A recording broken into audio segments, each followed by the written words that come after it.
Hi there, my name is Doug Hilton. I'm a counselor in private practice in Canada. I wanted to talk to you a little bit about a concept in recovery called self first. I think it comes from the 12 steps. I hear it being used a lot in the 12 steps. They'll say this is not a selfish program, it's a self first program. I think on the surface, a lot of people like that notion, but they're not exactly sure what it means or how to put it into practice. So I thought I'd just talk about that a little bit. I think many of us were raised with the idea that to do for ourselves is selfish.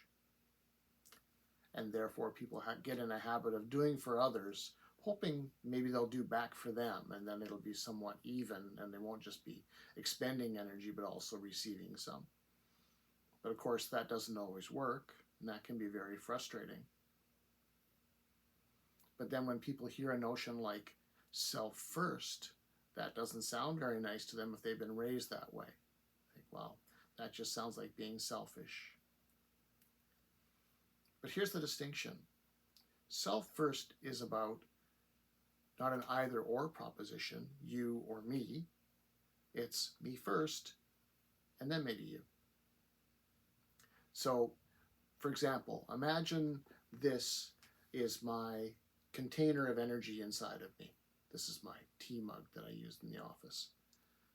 Imagine this is what holds my energy. And imagine that when I started out in life, it was full.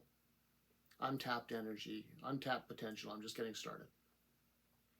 And then through life, without thinking of it this way, I've discovered that I can do stuff with this energy. Things can happen to it. I can give to others, and it's like I'm reaching inside my cup of energy and giving to someone else. My level goes down a little bit, theirs goes up a little bit. I might enjoy doing that, get some satisfaction out of it, and so there might be some coming back to me, but there's some going out. Or, similarly, someone might do something for me, say something nice, do something nice, and if I receive it, then it's kind of like they've taken some energy out of their cup, put it into mine, my level goes up a little bit.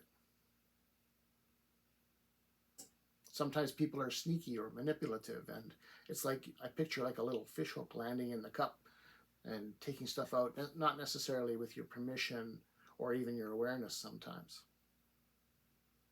Or we can just walk around and worry all the time, and I picture it kind of like this, like it's spilling out of the cup, but it's not really going in anybody else's, it's just kind of spilling out, and we're losing energy doing that. Anyhow, on some level, we learn that our energy goes up and down depending on what we do for others and what others do for us and how we treat ourselves. And we know that we only have so much energy. We discover that pretty quickly. We don't have an unlimited supply. That's true for everybody.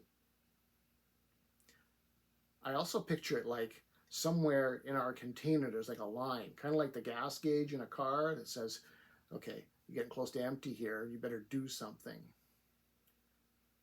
My belief is that when people pass that line or even get close to it, there's this panic that sets in that says, oh, I better do something, and it better be big, and it better be fast.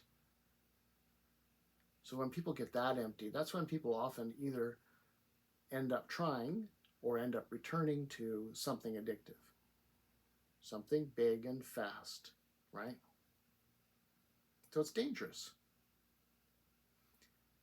So if you buy any of what I've said so far, you probably think, well, then most people would probably take very good care of this cup, make sure it stays pretty full.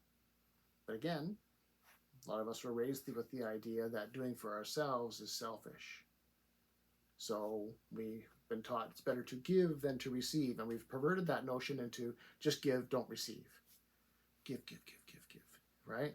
And if someone tries to give you something and you could receive it, maybe we even don't let them do that, because that would be selfish. That would be getting a swelled head or something like that. Have you ever seen somebody with a swelled head? I never have. But anyhow, this whole idea that energy should go out.